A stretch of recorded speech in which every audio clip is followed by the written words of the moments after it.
Hello everyone. आज हम class 11 की बिजनेस स्टडीज से रिलेटेड जो टॉपिक लेने जा रहे हैं वो lesson number 7 sources of business finance में से है और टॉपिक का नाम है इक्विटी शेयर्स। तो स्टार्टिंग से पहले सबसे पहले इसकी बेसिक चीज समझ लेते हैं। वो पहले आपको प्रीवियस वीडियोस में भी बताई थी कि हमारे पास जो टोटल फंड्स है बिजनेस फाइनेंस जो हमारे पास है, ये फाइनेंस को अगर हम कैटेगराइज करें on the basis of ownership तो हमारे दो तरह के ये फंड्स बन जाते हैं। एक होता है ओनर्स फंड और दूसरा है बोरोड कैपिटल।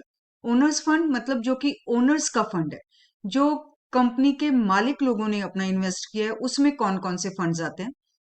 बोरोड फंड जो कंपनी ने कहीं से बोरो किया है, क्रेडिट लिया है या कहीं से लोन लिया है, उधार का जो पैसा है वो बोरोड फंड्स में आ जाता है। और जो ओनर्स का अपना पैसा है that is included in the owners fund. आज जो हम लेने जा रहे हैं वो ओनर्स फंड की एक कैटेगरी है that is the equity shares. Owner's fund में यहाँ पे इन्होंने सिंपल दो मेजर ही लिख दिए हैं, लेकिन हमारे सिलेबस में और भी कई चीजें हैं।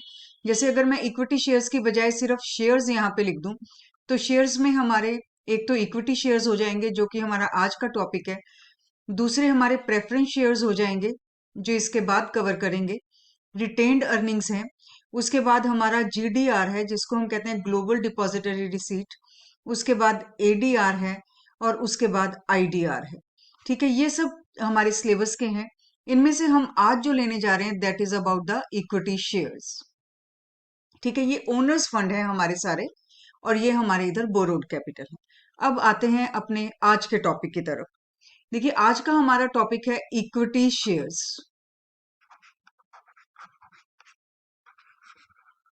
इस इक्विटी शेयर्स में दो वर्ड्स हैं, one is the equity and second is the share.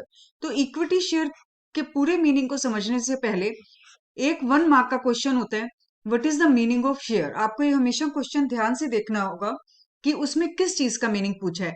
ठीक है, तो सबसे पहले हम शेयर का मीनिंग लेते हैं। आपको पता है कि शेयर है क्या चीज? ये हमारे ओनर्स फंड का एक डिवीजन है। ठीक है, आपको जैसे पहले भी एग्जाम्पल बताया था उसको समझ लो, उससे मीनिंग आसान हो जाएगा बेटा। हमारा owner's fund 1 lakh rupees company को चाहिए। ठीक है, तो यहां पर कंपनी क्या करेगी, शेयर्स अगर इशू करने जा रही है, शेयर्स उसने रखा है एक ₹10 ईच। ठीक है, तो वो कितने शेयर्स इशू करेगी? The company will issue 10,000 shares of ₹10 each. अगर उसने 10,000 शेयर्स इशू कर दिए तो ये हो जाएंगे उसके पास ₹1 लाख कंपनी के पास आ जाएगा। ठीक है, तो ये क्या है शेयर का मीनिंग, हम यहां से क्या समझें? It is the smallest unit in which companies owner's fund is divided. सबसे जो स्मॉलेस्ट यूनिट है, स्मॉलेस्ट यूनिट क्या है यहाँ पे? ₹10 ईच। तो शेयर क्या है? It is the smallest unit in which the owners fund, owners capital of a company is divided. एक तो ये मीनिंग हो गया, ये हो गया कंपनी के पॉइंट ऑफ व्यू से। ठीक है, अगर हम बात करें शेयर होल्डर्स के पॉइंट ऑफ व्यू से, कंपनी ने शेयर्स बेचा, ओनर्स ने शेयर होल्डर्स ने खरीदा, तो हम इसको अगर शेयर होल्डर्स के पॉइंट ऑफ व्यू से एक्सप्लेन करना चाहें तो वो क्या बनेगा? It is a measure of share holders interest in the company, कि उसने कंपनी के कितने शेयर्स खरीदे हैं, कितना उसका इंटरेस्ट है कंपनी में। इंटरेस्ट का मतलब ये नहीं कि उसकी रुचि कितनी है, इसका मतलब उसके कंपनी की ओनर्स फंड में कितना इन्वेस्टमेंट है। ठीक है, यहाँ पे इंटरेस्ट से मतलब इन्वेस्टमेंट से है बेटा। ठीक है, अगर उसने शेयर्स सिर्फ एक शेयर खरीदा है तो उसका इंटरेस्ट कितना हो जाएगा? ₹10 हो जाएगा। उसने 10 शेयर्स खरीदे हैं तो उसका इंटरेस्ट या उसका इन्वेस्टमेंट कितना हो जाएगा? ₹100 हो जाएगा। So it is a major, उसको कैलकुलेट करना है, उसका टोटल करना है, किस चीज का? Of the share holders interest in the company. ठीक है, आपको जो इसमें से अपनी डेफिनेशन इजी लगे आप उसको लर्न कर लीजिए, चाहे आप कंपनी के पॉइंट ऑफ व्यू से कर लीजिए, चाहे शेयर होल्डर्स के पॉइंट ऑफ व्यू से कर लीजिए। तो ये शेयर का एक डेफिनेशन हो गई कि जिसमें कंपनी ने स्मॉलेस्ट यूनिट लिया है ओनर्स फंड का। So it is the smallest unit in which the owners fund of a company is divided, और it is a measure of share holders interest in the company. अब हम बात करते हैं equity shares की। ठीक है, अब ये हमारा जो मेजर टॉपिक है वो आ गया बेटा। ठीक है, ये आपको पता है कि शेयर्स क्या है? Smallest unit. अब इक्विटी शेयर होल्डर्स क्या है? It is the security. बेटा चाहे हम डिबेंचर्स की बात करें, या हम इक्विटी शेयर्स की बात करें, या हम प्रेफरेंस शेयर्स की बात करें, या हम पब्लिक डिपॉजिट्स की बात करें, जो भी कंपनी इश्यू करेगी फंड्स को रेज करने के लिए, उस हर चीज के लिए हम जो एक कॉमन वर्ड यूज कर लेते हैं वो करते हैं सिक्योरिटी। ठीक है, तो इसीलिए इन्होंने सब चीजों के लिए जो भी कंपनी ने इश्यू किया, किस लिए, to raise the funds, that is known as a security. ठीक है, सिक्योरिटी मतलब एक तरह का इंस्ट्रूमेंट, ऐसा इंस्ट्रूमेंट जहां से फंड्स रेज किए जा रहे हैं। ठीक, तो it is a security issued under owner's fund, या ओनर्स फंड मतलब ओनर्स कैपिटल। ठीक है, अभी इसको दोबारा समझाती हूँ। तो ये एक ऐसा सिक्योरिटी है, एक ऐसा इंस्ट्रूमेंट है विच is issued under owner's fund, ये ओनर्स फंड्स के अंडर आता है। ठीक है, इसको आगे उन्होंने लिख दिया और अंडर द परमानेंट कैपिटल। क्यों कहते हैं हम इसको, क्योंकि ये जो हमारे शेयर कैपिटल है बेटा, it is the equity share capital is the permanent capital, it is not going to be refunded. कोई कंपनी ने प्रॉमिस नहीं किया आगे आप फीचर्स में करोगे, it is not going to be refunded until the life of company is going. जब तक कंपनी की लाइफ चल रही है ये कंपनी में रहती है। क्यों, क्योंकि ये कंपनी के ओनर्स फंड है। आपने अपनी एक शॉप खोली हुई है, शॉप में आपका सामान, आपका पैसा तब तक लगा रहेगा जब तक आपकी शॉप चल रही है। ठीक है, आपका बिजनेस में जो आपने अपना पैसा लगा दिया वो परमानेंट लगा देते हो आप। अगर आप विड्रॉ कर लोगे तो आपकी जो बिजनेस है वो रुक जाएगा। इसी तरह से ओनर्स फंड है, कंपनी के ओनर्स फंड है जो शेयर होल्डर्स ने लगाया है, तो ये परमानेंट कैपिटल है, ये तब तक लगी रहेगी जब तक life of the company is going on. ठीक है, so it is a security which is issued under the owners capital और which is working as a permanent capital. अब हम बात करते हैं, they don't get any special और preferential rights. एक इस चीज को एक्चुअली ये सब चीजें ज्यादा क्लियर हो जाएंगी जब हम फीचर्स करेंगे। इनको ना डिविडेंड में हमारे ना दो तरह के शेयर्स होते हैं बेटा, एक होते हैं हमारे इक्विटी शेयर्स, एक होते हैं हमारे प्रेफरेंस शेयर्स। प्रेफरेंस शेयर्स को इक्विटी शेयर्स से पहले ही डिविडेंड मिल जाता है और इक्विटी शेयर से पहले ही उनकी इनिशियल कैपिटल वापस हो जाती है। जैसे मैं आपको समझाती हूँ, एक हमारा पॉइंट आएगा रेजिडुअल इनकम, वही चीज यहाँ पे आएगी। जैसे फॉर एग्जांपल कंपनी को प्रॉफिट हुआ, सिंपल सा ले लो 10,000 का, ये वो प्रॉफिट है जब कंपनी ने सारे अपने एक्सपेंसेस मीट कर लिए। अब ये सिर्फ ऐसा प्रॉफिट है जो कंपनी के शेयर होल्डर्स के पास जाएगा। ठीक है, अब यहाँ पर हमारे जो प्रेफरेंस शेयर होल्डर्स हैं, इनका जो डिविडेंड बनता है वो 4,000 रुपीज का बनता है। ठीक है, तो कंपनी सबसे पहले किसको देगी, 4,000 रुपीज दे देगी प्रेफरेंस शेयर होल्डर्स को। तो जो बचेगा बस उस पे ही इक्विटी शेयर होल्डर्स का राइट है। इसीलिए हम कहते हैं रेजिडुअल इनकम पे इक्विटी शेयर होल्डर्स का राइट होता है। देखो इसको प्रेफरेंस मिली, प्रेफरेंस शेयर होल्डर्स को प्रेफरेंस मिली डिविडेंड मिलने में। ठीक है, इसी तरह से प्रेफरेंस शेयर होल्डर्स को ही प्रेफरेंस मिलती है अगर कंपनी बंद हो रही है, तो उनका पैसा भी पहले वापस होगा, इक्विटी शेयर होल्डर्स का बाद में वापस होगा। इसीलिए यहाँ पे उन्होंने लिखा है दे don't get any preferential right, preference से बने प्रेफरेंशियल राइट किस चीज में, ना उनको डिविडेंड पहले मिलेगा, ना उनको उनकी इनिशियल कैपिटल की वापसी पहले होगी। ठीक है, अगर पैसा बच जाता है तो इनसे भी पहले प्रेफरेंस शेयर होल्डर्स को मिलेगा और उसके बाद इक्विटी शेयर होल्डर्स को मिलेगा। So they don't get any special rights और any preferential rights in getting the dividend और in getting the initial capital. ये पॉइंट जब बाद में आएगा तो दोबारा एक बार एक्सप्लेन करेंगे, अगर कोई डाउट रह गया तो वहां पे क्लियर हो जाएगा। अब देखिए एक चीज और है अब इक्विटी शेयर होल्डर्स के बारे में। Before 2000 according to the companies act सिर्फ वही हम इक्विटी शेयर्स इश्यू करते थे जो सब इक्वल राइट्स वाले थे। ठीक है, मतलब सेम राइट्स रहेंगे सबके पास, ऐसे हम इक्विटी शेयर्स लेंगे। लेकिन इन 2000 एक अमेंडमेंट हुआ है हमारा कंपनीज एक्ट में, और उस कंपनीज एक्ट के हिसाब से हम वो इक्विटी शेयर्स भी, यहाँ पे इक्विटी राइट नहीं इक्विटी शेयर्स, हम वो इक्विटी शेयर्स भी इशू कर सकते हैं जिनके कुछ डिफरेंट राइट्स होंगे। वो इक्विटी शेयर्स भी हम विद द डिफरेंशियल राइट्स कुछ इशू कर सकते हैं। This is the amendment that is passed in the year 2000। अब हम आते हैं इनके फीचर्स पे। फीचर्स आपको इक्विटी शेयर्स के बारे में कुछ ज्यादा क्लैरिटी देंगे। हमारा फर्स्ट पॉइंट है प्राइमरी रिस्क बियरर। इसका मतलब क्या है बेटा? प्राइमरी रिस्क बियरर, जैसे कि हमने पहले भी अपने प्रीवियस वीडियो में आपको बताया था कि इक्विटी शेयर्स जो हैं हमारे, ये हमारी रिस्क बियरिंग कैपिटल है। जो हमने फीचर्स किए थे ना ओन्ड कैपिटल के, उसमें हमने किया था रिस्क बियरिंग कैपिटल। इस रिस्क बियरिंग कैपिटल का मीनिंग क्या होता है बेटा? कि अगर लॉसेस हो जाएं कभी कंपनी को, तो कंपनी ने जितने भी अपने एक्सपेंसेस पे करने हैं, जितने भी एक्सपेंसेस या लाइबिलिटीज को मीट करना है, वो कहाँ से पेमेंट करेगी? वो हमेशा अपनी इस इक्विटी शेयर होल्डर्स की कैपिटल से उन एक्सपेंसेस को पे करेगी। इसीलिए हम इसको कहते हैं कि ये हमारी रिस्क बियरिंग कैपिटल है। क्योंकि जितनी भी हमारे रिस्क आए, जितने भी हमारे रिस्क लॉसेस आए, उसके टाइम हमने जितनी भी पेमेंट्स की, वो सारी हमने सिर्फ इसी इक्विटी शेयर कैपिटल से की। हमारा सेकंड पॉइंट है claim over the residual income. ये वही चीज है जो आपको पहले बताया था कि अगर हमारी कंपनी की अब इनकम हुई, इस इनकम में हमारे इक्विटी शेयर होल्डर्स का कितना राइट है। ये सिर्फ रेजिड्यूल, रेजिड्यूल मतलब जो बचा खुचा है, जो बचेगा इनकम में से, सिर्फ वही इनको मिलेगा।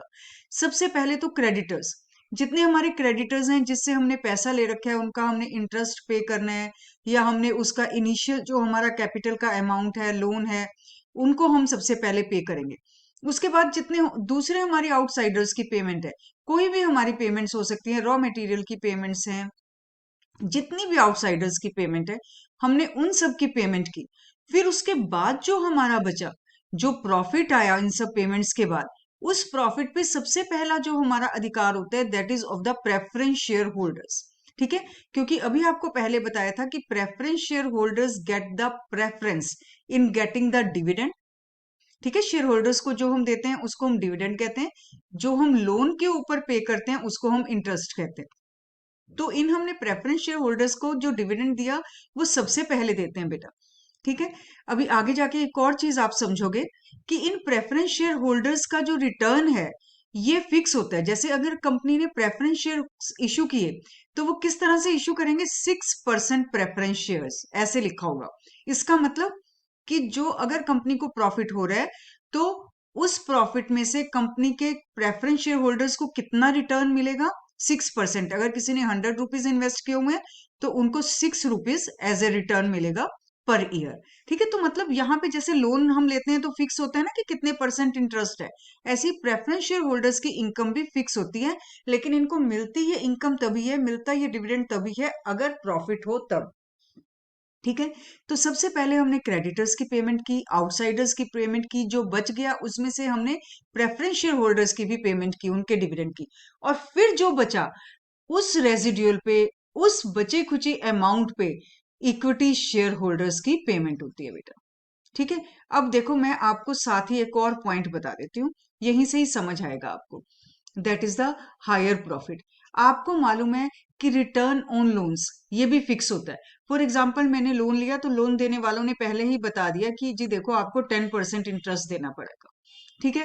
प्रेफरेंस शेयर्स का मैंने आपको बताया कि जब प्रेफरेंस शेयर्स कोई भी कंपनी इश्यू करती है, तो साथ में बता देती है कि मैं आपको 6% डिविडेंड दूंगी, 12% डिविडेंड दूंगी, 15% डिविडेंड दूंगी। मतलब ये भी फिक्स होता है। ठीक है? अब अगर कंपनी को बहुत प्रॉफिट हो रहे हैं at the time of higher profits, ठीक है, क्या होगा? इंटरेस्ट भी फिक्स रेट से जाएगा है, और हमारे प्रेफरेंस शेयर होल्डर्स को डिविडेंड भी फिक्स रेट से जाएगा। तो अमाउंट जो प्रॉफिट्स का बचेगा, प्रॉफिट्स बहुत बचेंगे। क्यों? क्योंकि हायर प्रॉफिट जा रहे हैं ऐसे टाइम पे, तो हमारे इक्विटी शेयर होल्डर्स को हाई डिविडेंड मिलेगा। ठीक है? क्योंकि ये हमारी रिस्क बियरिंग कैपिटल है। रिस्क बियरिंग कैपिटल का मतलब कि अगर लॉस हो रहा है, तो ये लॉस को भी बियर करती है। तो इसी तरह से अगर हाई प्रॉफिट होगा, तो equity share holders will be the main beneficiary. They will enjoy the higher returns, they will enjoy the higher dividend. क्योंकि प्रॉफिट तो बहुत ज्यादा हुए, लेकिन हमने इंटरेस्ट भी फिक्स दिया, हमने प्रेफरेंस शेयर होल्डर्स को डिविडेंड भी फिक्स दिया, और जितना हमारे पास बचा, मैक्सिमम जो बचा, वो हमारे share holders, equity share holders enjoy करते हैं। इसीलिए हम इनको कहते हैं they are the real owners of the company. इन्होंने ही लॉस बियर किया, इसीलिए यही हमारे हायर रिटर्न्स के, हायर प्रॉफिट्स को एंजॉय करते हैं। ठीक है? अब आ जाओ प्रीवियस पॉइंट पे। हमारा नेक्स्ट पॉइंट है बेसिस ऑफ लोन्स। ये जो हमारी इक्विटी शेयर कैपिटल होती है, इससे कंपनी की क्रेडिबिलिटी बनती है। क्रेडिबिलिटी का मीनिंग क्या है? देखो, अगर जितनी किसी भी कंपनी के पास ओनर्स फंड ज्यादा होंगे, उसको उसके ऊपर जो आउटसाइडर्स हैं उतना ही फेद रखेंगे कि अगर हमने लोन दे दिया तो हमारा लोन वापस आएगा, क्योंकि कंपनी के पास अपने बहुत से फंड्स है। ठीक है, जितनी ज्यादा हमारी शेयर कैपिटल होगी उतनी कंपनी की क्रेडिबिलिटी होती है। देखो, इसको अगर आप डिवाइड कर लो ना, तो इसको दो हिस्सों में बांट।